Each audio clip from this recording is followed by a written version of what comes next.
Hello and welcome or welcome back. If you've already seen some of my other videos, I'm glad to see you checking out another video.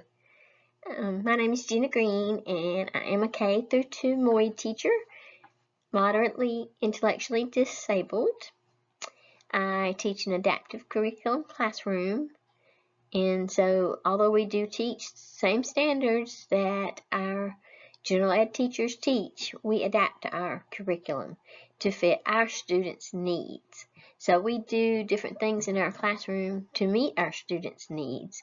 And one of their needs is a sensory need. And so in order to help them with that, I use sensory bins in my classroom. The children think they're playing. They don't realize that they're getting some benefits from this. But I want to talk a little bit today about some sensory bins and talk about what I have in my classroom. And so you see here, this sensory bin is filled with some dried corn, and it's got some little horse figurines. It's got a spoon to scoop with and some cups or bowls to scoop with. This looks like a really fun filler. I don't have dried corn in any of my sensory bins, but I may have to get some because that looks like it would be fun. It looks like there's some good textures going on, and maybe some noise or sounds that the students would like as they're moving things around in that corn. So I may have to just check that out and make me some sensory bins with that. So we're going to talk today about sensory bins. So let's get started on that. What are sensory bins? A container that's filled with a variety of materials that will stimulate the senses. So you find you a good container, hopefully with a lid on it, and that way you can just pack it up and store it away when you're through with the sensory bin, and then it'll be ready next time you're ready to get it out, and you won't have to worry about taking everything out of it and storing it in a plastic bag or another container or anything like that. It's all contained in that one container. It's got the lid so nothing spills out, stays fresh. So a good container with a lid is preferable. You can use containers that don't have lids, and like I said, then you can find a way to store it another way. And you can use a variety of materials in that container. We are going to talk about some of those in this video. And so that's basically what a sensory bin is something that is inside of a container that stimulates those senses. What are some benefits of a sensory bin? Are there any benefits? Yeah, you betcha. There are. Sensory experiences allows children to be able to explore and learn in an engaging, hands-on way. And so sensory bins are really good for cognitive development. They're good for language and communication. They're good for our fine and gross motor skills. They're good for emotional regulation because you can get really calm when you're working in those sensory bins. They're calming as they're working in those. Social skills are built up when you're working with a partner or something. And so there are definite benefits to sensory bins. Here are some tools that we have in our classroom. I have like a little rake and some tweezers, and you see the blue tweezers there. Those are really tough to squeeze, and so that really works those muscles in them fingers as they're trying to squeeze that to pick up something out of the sensory bin. We have some tongs, and these are cool tongs. They have little circles on the end, or balls on the end. They pick up stuff and hold on to it. The yellow one is when you just squeeze and it opens up and you can grab whatever you need out of that sensory bin. And the other one is cool because it looks like a pair of scissors almost. So it teaches the students how to use scissors in a proper grasp. So it prepares them for using scissors later on. You know, this is a prerequisite to learning how to cut before you're ready to cut. You know, you're learning how to use your fingers in the proper way. And so once they learn how to use their fingers in a proper way, when they have a pair of scissors in their hands, they'll already know how to open and close those scissors. This is just some tools I have, and then there's some more in some of the sensory bins that I have that I don't have out in this picture. But any kind of scoop or little small container or spoon or something like that, that works to scoop things out. You just want something to scoop things out, move things around, do things like that in the sensory bin. You can get things like rollers and roll things flat if you have like sand and things like that, that you can roll things flat, or you can get the rollers that have like the raised design on them and roll and make designs in the sand, different things like that. So just a variety of tools that you can use in a sensory bin. There are different types of sensory bins. Because the fillers that you put in there, it can be varied. I mean, so many different things that you could put in a sensory bin, and I'm just going to name a few things, the more common things, I guess. For dry materials, you could use rice, beans, pasta, sand. You could also kinetic sand or regular sand, pom-poms, small pebbles or rocks. Easter basket grass is great. Beads, you could use those as well. For the wet materials, you can use water, slime. Oh, them kids love that slime. Gel beads, foam, that stuff like shaving cream, you know, stuff like that. Seasonal and themed bins. You can do a holiday themed or a nature based.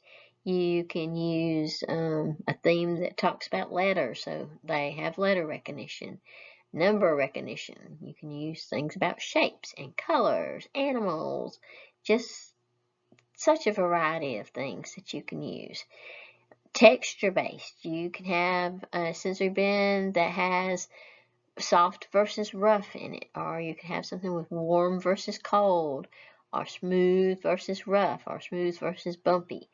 So different types of textures in the sensory bins. And so if you combine some of your materials, that's a good way to get those different textures within the same sensory bin. You don't have to use just one filler.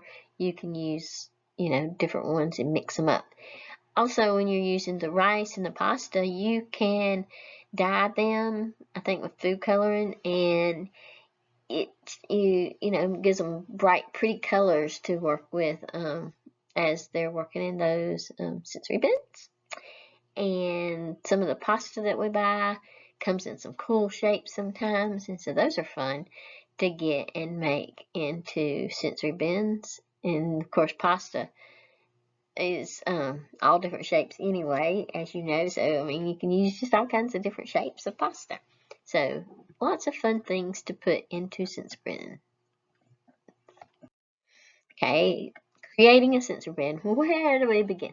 Well, we talked about some of the fillers in there and some of the themes, and so you can choose a good container that's deep enough for the child to work in it without really making a big mess. They're going to make a mess, though. Be prepared for that because it's going to happen.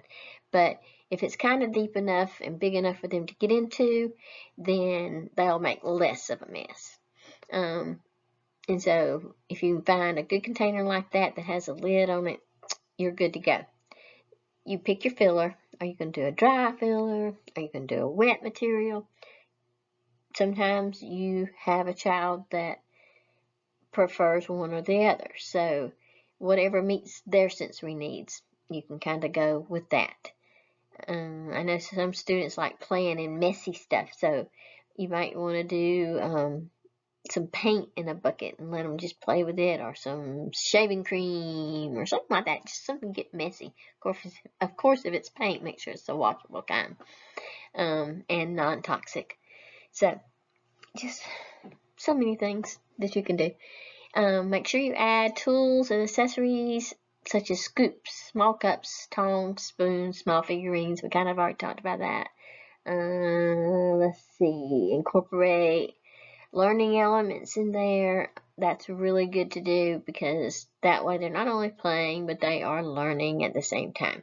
So letters, numbers, colors, shapes, themed items. It can go along with a standard. If you're a school teacher, you can teach something and have kids have a sensory bin to go along with that by having things to sort or things to match. Just different ways that you can kind of incorporate it into your lesson.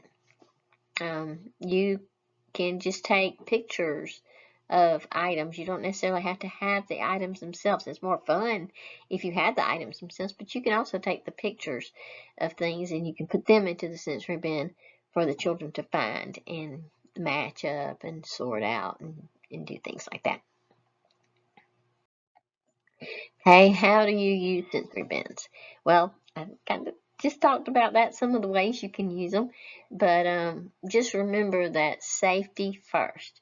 Make sure you use non-toxic materials, make sure they're age appropriate, make sure, this is the most important one, you supervise the children while they're using sensory bins.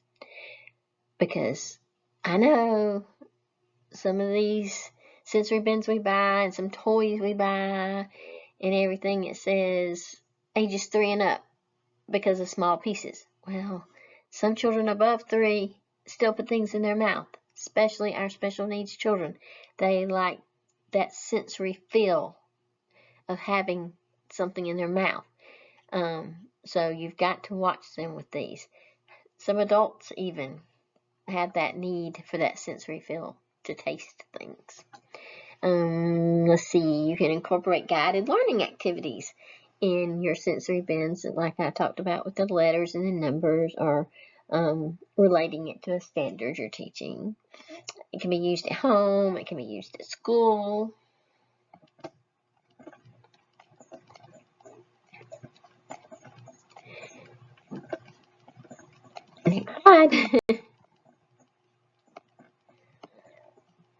Okay, there we go. It doesn't ever want to go to the next slide. Okay, Unicorn Sensory Bin is one that I have in my classroom. This is one that I bought, I think off of Amazon. And it's a cute little purple box, and it's got some play sand in it. I think it's kinetic sand, another name for it. And when we first got this box, the sand was pink and blue and yellow. It was so pretty, and the students played with it and mixed it all together. And so now it's kind of a grayish color, I guess, and you still see speckles of the different colors that it was. But that's okay, they had fun, they enjoyed it. You can see that I can put it in my hand and kind of squish it together and make it real firm. And this one came with some molds that you can put the sand in and make some different designs on the sand. There's some tools in there. There's a cute roller that's got the raised design that you roll in the sand and it makes a design across the sand. It's got these cute little unicorn figurines, and it's got a few beads, and it's got a few pom-poms to just have some different textures in there as well. So this is a cute little sensory bin that I purchased. Okay, here's another one I purchased from Amazon, and it's a construction sensory bin, and the boys, well, girls like it too, but I figured the boys would really enjoy this one.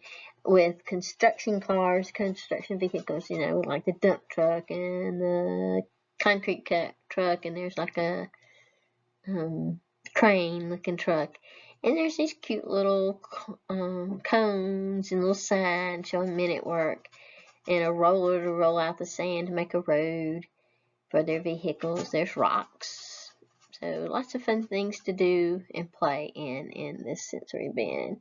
You can scoop, sort, and play, it says. And they do. Okay, and then this one is, I call it just a transportation one. I could have said it was a vehicle one. Either way. It's just some little cute little racers that have fire trucks on them and dump trucks and police cars. I think there's a taxi or something in it. It's cute little cars. and I put it in some Pluffle is what it's called, I believe. There may be another name for this as well, but this is what I've seen it called. It's some fun stuff. I'm not really sure how to describe it. It's soft, and it's like little bitty pieces that kind of blend together, and as you hold it in your hand, it just kind of moves on its own like it's alive. It's just a lot of fun, and the kids really have fun playing with this stuff in and out of the sensory bins. They love to just play with it by itself because it's fun stuff, and it's so funny because it doesn't get hard or nothing like Play-Doh. You know, it gets hard, but you can't really build with this like you can make things with Play-Doh. You can't with this. You can mash it together, but it just kind of goes back out again. But it's a lot of fun for the kids. They really enjoy the Pluffle.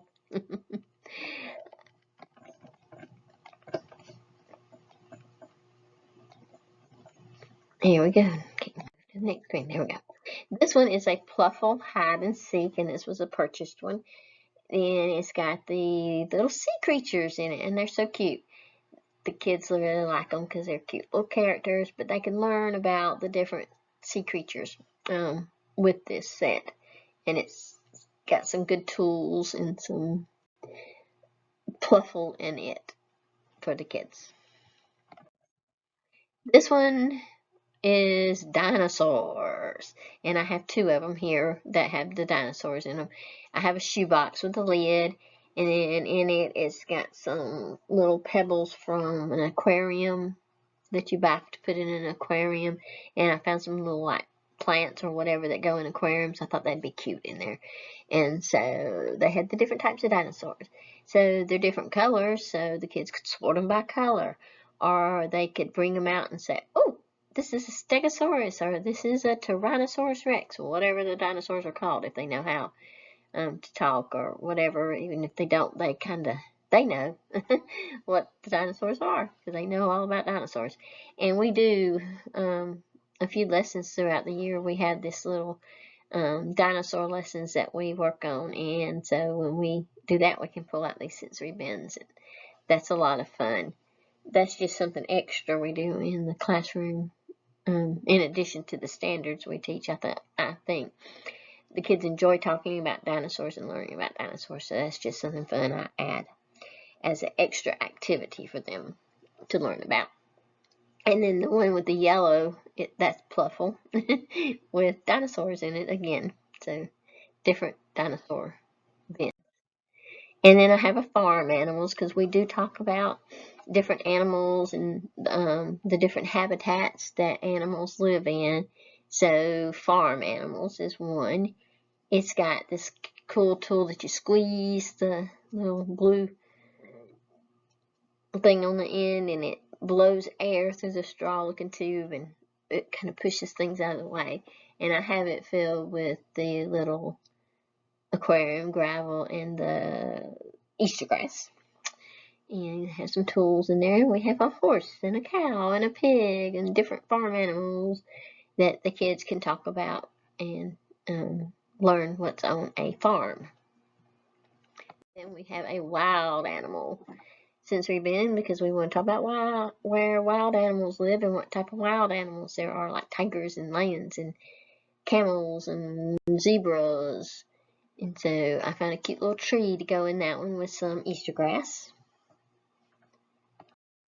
And then we have ocean animals, the Pluffle one earlier, the little box that was purchased, that was an ocean theme, but these two are also ocean themed, and I found some cute little figurines that are ocean related, and you can see the seahorse, how realistic looking that one looks. And then we have a shark and a starfish and a seal and a stingray and a sea turtle, and let's see, I think we have a crab or a lobster over there.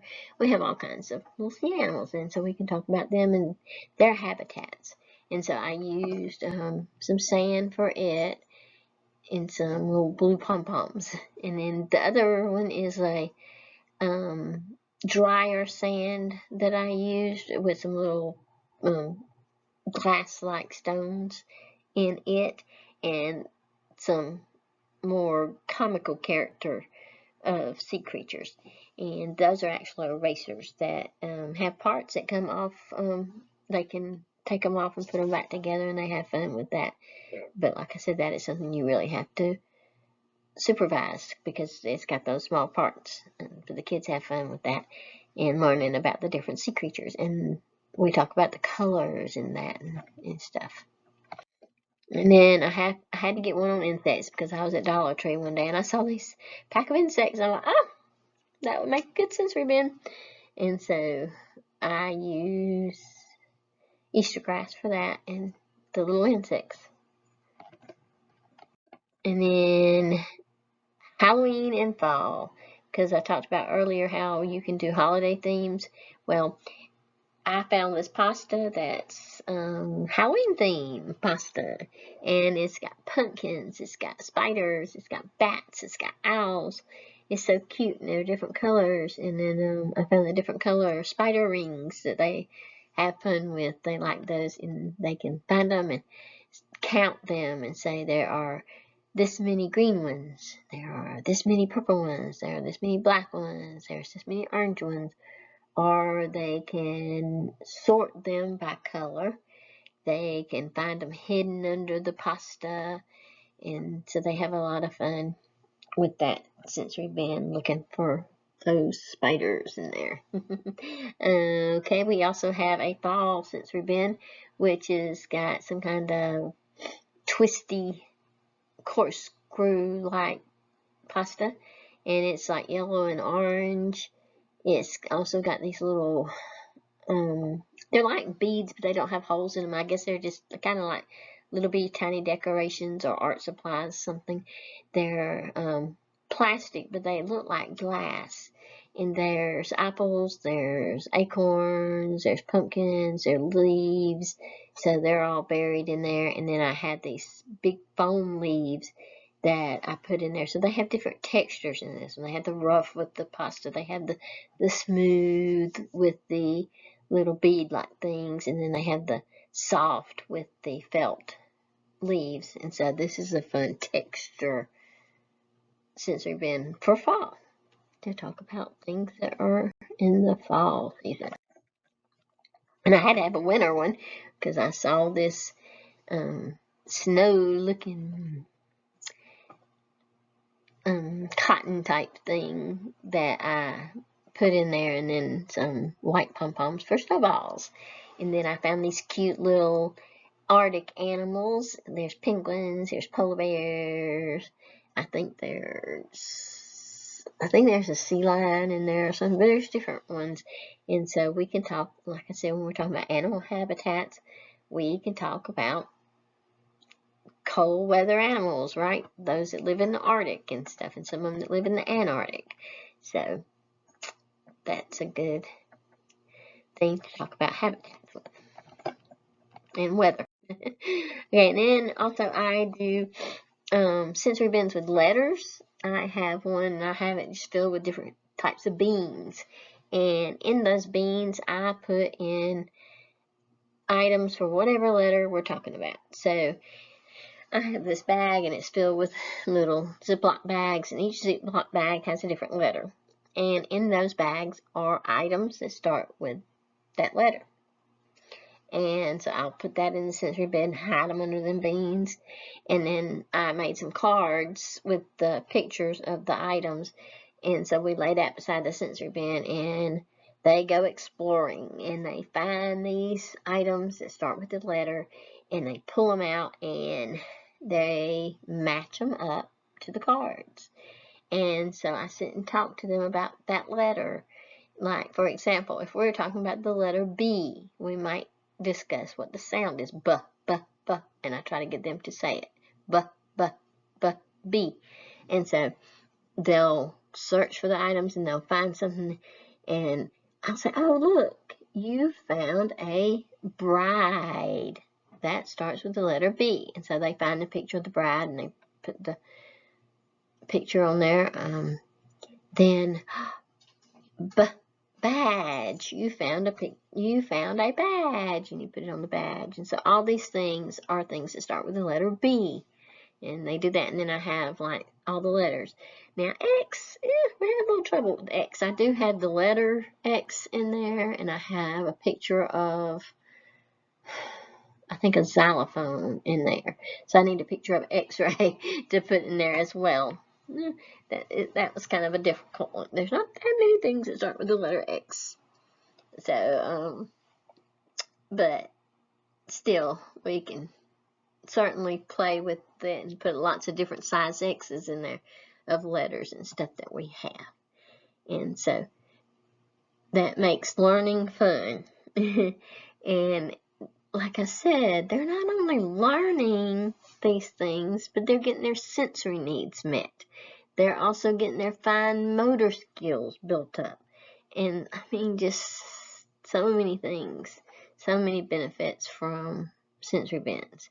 Sensory bins are fun, and there's just so many different ways you can build those sensory bins. So we have a lot of fun in our classroom with them. If you have any sensory bins that you have made and would like to share, please maybe leave a picture or tell me about it in the comments below. And I would love to hear some good ideas from your sensory bins. I always need some good ideas, because I never know what I might want to make some more for the classroom. Even though we've got a good bit, we can always make more, because the kids really enjoy doing that sort of thing.